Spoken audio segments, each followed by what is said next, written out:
नमस्कार दोस्तों, स्वागत है आपका हमारे YouTube channel mission lecture UK 2025 पर। तो दोस्तों, आज की क्लास में हम एक महत्वपूर्ण टॉपिक पर बात करने वाले हैं। और टॉपिक है हमारा दोस्तों उत्तराखंड प्रवक्ता भर्ती को लेकर जो यूकेपीएससी द्वारा जो एग्जाम कैलेंडर जारी किया गया है उसको लेकर हमारी ये डिस्कशन रहेगी। तो ये एग्जाम कैलेंडर जो है इसकी पॉजिटिविटी क्या क्या है, इसके अंतर्गत काफ़ी पॉजिटिव एस्पेक्ट भी देखने को मिल रहे हैं दोस्तों। साथ ही कुछ नेगेटिव एस्पेक्ट्स भी हैं दोस्तों। तो आज हम पूरा डिस्कशन इस पर करने वाले हैं और साथ ही हम एक ऐसे कंक्लूजन की बात करेंगे जो आप सभी के लिए यूज़फुल होने वाला है। तो दोस्तों, बिना स्किप किए पूरे इन्फॉर्मेशन को जरूर नोटिस कीजिएगा। जरूर आप इस वीडियो को जरूर देखिए, क्योंकि यहाँ से आपको काफ़ी कुछ जो हेल्प मिलेगी। दोस्तों, सबसे पहले हम बात करते हैं 9 और 10 मई के एग्ज़ाम्स को लेकर। तो उत्तराखंड के अंतर्गत दोस्तों जो एग्ज़ाम कैलेंडर जारी किया गया है वो एग्ज़ाम जो है 9 मई से स्टार्ट हो रहा है और दिसंबर 6 तारीख को जो है एग्ज़ाम कंप्लीट हो रहे हैं। 6 दिसंबर को दोस्तों यहाँ पर प्रवक्ता कला का एग्ज़ाम यहाँ पर रखा गया है।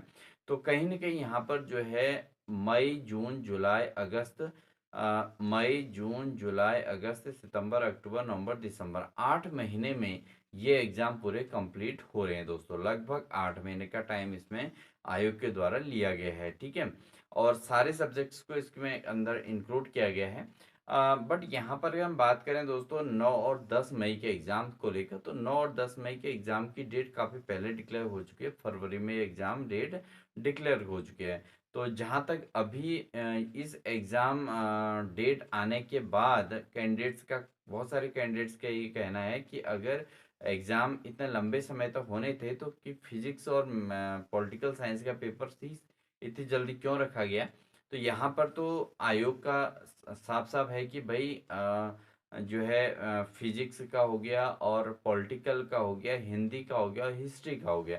तो ये 4 सब्जेक्ट जो मई में एग्ज़ाम होने हैं इनकी डेट पहले से निर्धारित हो चुकी थी। तो कैंडिडेट्स का ये तो नहीं है कि एग्ज़ाम हम कैसे प्रिपेयर करेंगे, हमको टाइम कम मिल रहा है या सब कुछ है। तो ये वाली प्रॉब्लम तो कहीं न कहीं जो है यहाँ पर सॉल्व आउट अपने आप ही हो जाती है कि आयोग ने पहले ही इसकी डेट निर्धारित कर दी थी। बट यहाँ पर एक बहुत बड़ी समस्या देखने को मिल रही है दोस्तों, जिसके लिए आयोग को भी सोचना चाहिए कि यूपी में जो एग्ज़ाम है उत्तराखंड के कैंडिडेट्स का, क्योंकि यूपी हमारा पड़ोसी राज्य है और उत्तराखंड के मैक्सिमम कैंडिडेट्स जो है यूपी में अधिकांश एग्ज़ाम्स को यूपी में भी अप्लाई करते हैं। अब बहुत सारे कैंडिडेट्स इसको लेके कमेंट्स करेंगे कि जिन कैंडिडेट्स को यूपी में एग्ज़ाम देना हो यूपी में दीजिए और जिनको उत्तराखंड में देना है उत्तराखंड में दीजिए। तो यहाँ पर जो है इस एग्ज़ाम डेट को पोस्टपोन करने की क्या हो सकता है। तो दोस्तों, यहाँ पर आपको एक स्पष्ट तरीके से बता दें, हालांकि ये हमारा पर्सनल ओपिनियन है, आपकी इसमें क्या राय है आप कमेंट सेक्शन में ज़रूर दे सकते हैं। और हमारा मकसद कि इस एग्ज़ाम डेट को चेंज कराने का नहीं है वैसे, कि आपका जो है एग्ज़ाम आप प्रिपेयर हो रखे हैं और आपको कहीं न कहीं यहाँ डिसअपॉइंटेशन मिले कि भई एग्ज़ाम डेट चेंज हो गई है। बट यहाँ पर आप पॉज़िटिव एस्पेक्ट्स हम अगर आपको रखें तो हो सकता है आपको बेहतर लगें, क्योंकि दोस्तों यहाँ पर उत्तराखंड के अंतर्गत फिज़िक्स के अंतर्गत केवल 73 वैकेंसी यहाँ पर आई हुई हैं, ठीक है? और साथ ही लेक्चरर पॉलिटिकल साइंस की बात करें तो पॉलिटिकल साइंस के लिए 111 वैकेंसी उत्तराखंड में आई हुई हैं, ठीक है? अब इसमें बात करते हैं कि जो कैंडिडेट्स जिन्होंने आवेदन किया है वो टोटल 9,000 से प्लस पॉलिटिकल साइंस में और 4,000 कैंडिडेट लगभग जो है आपका फिजिक्स के अंतर्गत। तो 9,13,000 कैंडिडेट्स ऐसे हैं जिन्होंने केवल लगभग 180 के आसपास वैकेंसीज को लेकर यहाँ पर फॉर्म अप्लाई किया है। तो दोस्तों, अगर ये कैंडिडेट्स इतने 13,000 कैंडिडेट्स अगर उत्तराखंड में एग्ज़ाम देते हैं तो कहीं न कहीं केवल सिलेक्शन कितने का होगा, लगभग 180 कैंडिडेट्स का होगा। बाकी अन्य कैंडिडेट्स का तो यहाँ पर किसी का 0.25 से रह जाएगा, किसी का 0.50 से रह जाएगा, किसी का 1 पॉइंट से 1 नंबर से रह जाएगा। तो अगर यहाँ पर इन कैंडिडेट्स को यूपी में भी एग्ज़ाम देने का मौका मिलता है और यूपी में जो है कैंडिडेट्स का रिजल्ट पहले आ जाता है, तो ऐसी कंडीशन में बहुत सारे कैंडिडेट्स ऐसे होंगे जो यूपी में ज्वाइनिंग पहले से ही ले लेंगे, ठीक है? तो उत्तराखंड के कैंडिडेट्स के लिए जिनका 0.25 से रह रहा था, 0.50 से रह रहा था, तो उनका जो है सिलेक्शन यहाँ पर उत्तराखंड में हो जाएगा, ठीक है? क्योंकि वहाँ पर जब यहाँ पर डॉक्यूमेंट्स डीवी जिस टाइम पे होगा, तो जो लोग यूपी में जॉइनिंग ले चुके होंगे, वो यहाँ पर डीवी कराकर अपना टाइम वेस्ट नहीं करेंगे और वो जो है आराम से वहाँ पर सिलेक्शन ले लेंगे। और जो कैंडिडेट्स बहुत ज़्यादा कॉन्फिडेंट है कि हमारे उत्तराखंड के अकॉर्डिंग बिल्कुल फुल तैयारी है, हम उत्तराखंड में ही सिलेक्शन ले लेंगे, वही कैंडिडेट से बाद में 0.25 0.50 मार्क्स से रह जाते हैं, तो वो बड़े जो है डिसअपॉइंट होते हैं लास्ट के स्थिति में, ठीक है? तो यहाँ पर उन कैंडिडेट्स को जो अभी एफर्ट कर रहे हैं, जो कैंडिडेट्स अभी लगे हैं कि प्रवक्ता का ये एग्ज़ाम पोस्टपोन किया जाए, चाहे 10 ही दिन बाद इसकी डेट रख दी जाए, चाहे 2 ही दिन बाद डेट रखी जाए, लेकिन 9 और 10 मई को इन एग्ज़ाम्स की डेट ना रखी जाए।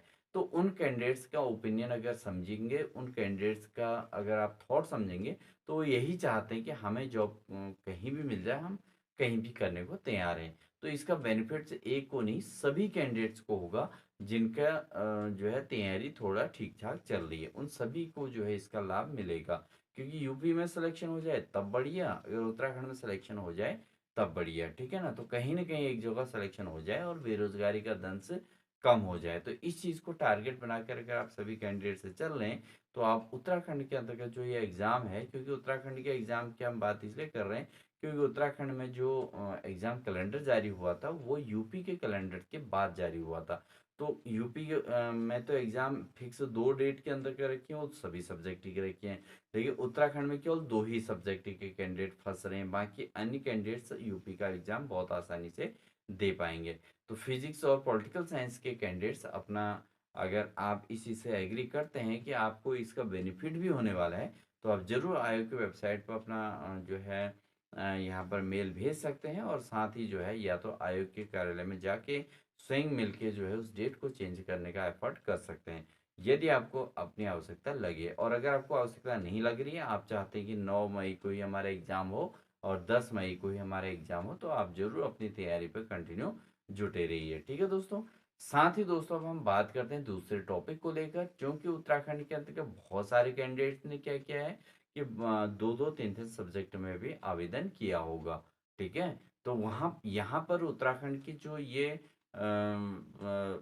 डेट शीट आई है दोस्तों, प्रवक्ता के लिए जो डेट शीट आई है, इस डेट शीट में आपने देखा होगा, हालाँकि इसमें कमियाँ बहुत हैं, क्योंकि आपने राजस्थान की डेट शीट हमने आपको बताई थी, वहाँ पर 31 मई से लेके जो है 9 जून तक लगातार पर डे के हिसाब से हर सब्जेक्ट का पेपर रखा गया है और 10 दिन के अंदर का एग्ज़ाम पूरे कंप्लीट हो जा रहे हैं, प्रवक्ता का एग्ज़ाम पूरा कंप्लीट हो जा रहा है। और मेन पॉइंट ये है दोस्तों, जून का महीना जो होता है उसमें स्कूल्स बंद रहते हैं और उस समय जो है स्कूलों में, चाहे प्राइवेट स्कूलों में चल रहा है एग्ज़ाम कराना हो, चाहे सरकारी स्कूलों में कराना हो, सारे स्कूल्स में जो है टाइम मिल जाता है कैंडिडेट्स को भी, और साथ ही जो एग्ज़ाम कंट्रोलर एग्ज़ाम की ड्यूटी करने वाले होते हैं सबको टाइम मिल जाता है, स्कूल्स में कोई व्यवधान नहीं आता है।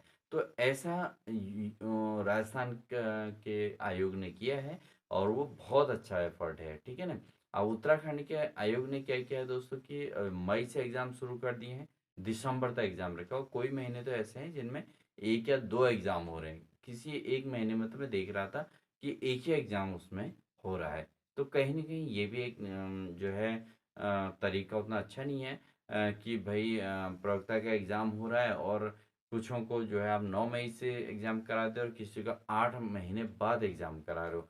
तो ऐसे में जो अभ्यर्थी एक अच्छे टच में है, अच्छी तैयारी में है, तो उनको इतना बड़ा गैप भी उनके लिए बेनिफिशियल नहीं है। तो इससे भी जो है उनके पढ़ाई का रिदम टूट जाएगा। हो सकता है आयोग कभी अन्य सब्जेक्ट की डेट चेंज कर दे, तो वहाँ से वो डिसअपॉइंटमेंट होंगे। ठीक है? तो डिसअपॉइंट होने से अच्छा है कि वो सारी चीज़ें एक साथ हो जाती और आयोग को जो है 1 महीने के अंतर्गत सारे एग्ज़ाम्स कंडक्ट करा देने चाहिए थे।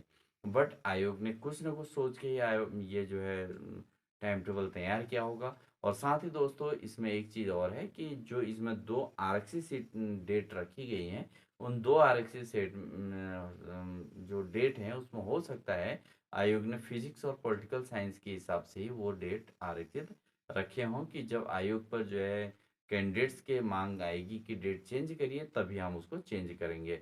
अदरवाइज़ आयोग जो है कैंडिडेट्स को डिसअपॉइंट नहीं करना चाहता है कि भई 9 और 10 मई की डेट सीधा अपने मन से चेंज कर दी और उसको जो है कैंडिडेट्स का मनोबल डाउन नहीं करना चाहता है। तो अगर कैंडिडेट्स के लगातार मेल्स जाएंगे या कैंडिडेट्स आयोग से जाके मिलेंगे कि हमारा फिजिक्स और पॉलिटिकल साइंस वालों की डेट चेंज कर दिया जाए, तो जरूर आयोग की नई इसमें 2 सीटें, इसमें 2 डेट इसमें आरक्षित रखी हैं।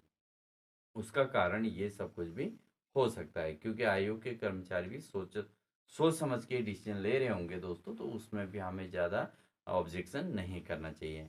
ठीक है दोस्तों, तो ये 2 पॉजिटिव पॉइंट्स मैंने आपको बता दिए हैं कि अगर 9 और 10 का पेपर पोस्टपोन होता है तो किसी भी कैंडिडेट्स को कोई ज़्यादा दिक्कत नहीं आनी चाहिए, क्योंकि आपके पास दोनों जगह सिलेक्शन का चांस बनता है। और अगर आप जो है इसको लेकर पूरा कॉन्फिडेंट है कि उत्तराखंड में मुझे एक वैकेंसी चाहिए और वो मेरी जॉब मिल जाएगी, तो आप इसमें आयोग पर इधर उधर चक्कर लगाने के बजाय अपने तैयारी को बिल्कुल कंटिन्यूटी रखिए और अपना सिलेक्शन जब एग्ज़ाम होगा उस समय अपना एक सिलेक्शन ले लीजिए। तो उसके लिए आपको बहुत ज़्यादा भागने की आवश्यकता नहीं है। तो दोस्तों ये थे आपके दोनों पॉइंट्स जिनको लेकर हमने चर्चा करनी थी। आई होप आपको हमारे पॉइंट्स अच्छे लगे होंगे, और अच्छे लगे तो वीडियो को लाइक कर दीजिएगा और साथ ही आप ईमेल ज़रूर भेज दीजिएगा आयोग को, और साथ ही अपने कमेंट्स ज़रूर दीजिएगा कि आप इस पर क्या विचार रखते हैं, तो हम भी उसको लेकर एफर्ट ज़रूर करेंगे दोस्तों। ठीक है, आप कमेंट सेक्शन में जितने अधिक कमेंट्स आएंगे दोस्तों, हम उतने ही जो है इसको आगे फॉरवर्ड करेंगे, आगे आपकी इन्फॉर्मेशन को अपडेट करेंगे, और साथ ही जो है प्रयास करेंगे कि आयोग से रिक्वेस्ट करेंगे कि इस डेट को चेंज किया जाए। ठीक है, तो अगर आप चाहते हैं तो, और अदरवाइज अगर आप नहीं चाहते हैं तो आप अपनी तैयारी प्रॉपर करते रहिए। आपको एक ना एक दिन सिलेक्शन जरूर मिलेगा, क्योंकि मेहनत करने वाले के लिए ही ये सारे एग्ज़ाम्स आयोग कराते हैं और आयोग के द्वारा उन लोगों का सिलेक्शन होता भी है। ठीक है दोस्तों, तो उम्मीद है आपको ये हमारी इन्फॉर्मेशन अच्छी लगी होगी। अच्छी लगे तो वीडियो को लाइक कीजिएगा दोस्तों, और चैनल पर नहीं तो चैनल को सब्सक्राइब कर लीजिएगा, साथ ही बेल आइकन दबाकर ऑल नोटिफिकेशन ऑन कर लीजिएगा। और साथ ही दोस्तों हमने इसके डिस्क्रिप्शन में हमने कुछ जो है प्रोडक्ट्स को लेकर यहाँ पर चर्चा की है, कुछ बुक्स को लेकर और कुछ अन्य चीज़ों को, इम्पोर्टेंट चीज़ों को लेकर हमने इसमें डिस्क्रिप्शन में लिंक दिया है। आप चाहे तो वहाँ से परचेज कर सकते हैं, और परचेज करने से पूर्व आप ज़रूर से अवलोकन कर लें कि वो आपके लिए यूज़फुल चीज़ें हों। ठीक है, तो उन चीज़ों को आप ज़रूर परचेज कर सकते हैं, आपको जो है सही उसमें मिल जाएगा। और साथ ही दोस्तों, और चैनल पर जो अभ्यर्थी नए हो, चैनल के प्लेलिस्ट में ज़रूर जाइएगा।